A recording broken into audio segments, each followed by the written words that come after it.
ప్రతి ఒక్క మనిషికి కూడా విద్య అనేది చాలా ముఖ్యమైనది. ఈ విద్యను ఏ విధంగా నేర్చుకోవాలి?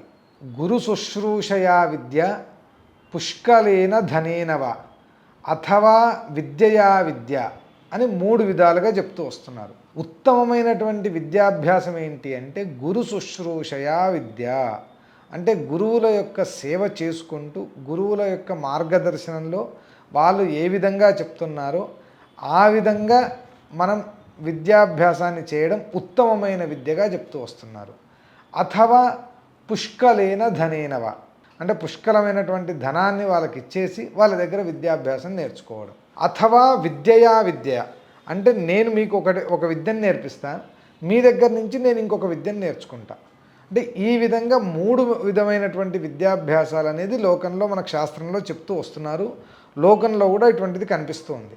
పాఠం చెప్తున్నటువంటి గురువుల యొక్క శుశ్రూష చేస్తూ వాళ్ళను గౌరవిస్తూ ఎవరైతే విద్యాభ్యాసం చేస్తారో వాళ్లకు ఆ సరస్వతీదేవి యొక్క అనుగ్రహం వలన ఒక ఉన్నతమైనటువంటి స్థానమానాలన్నీ కూడా జీవితంలో కలుగుతూ వస్తాయి.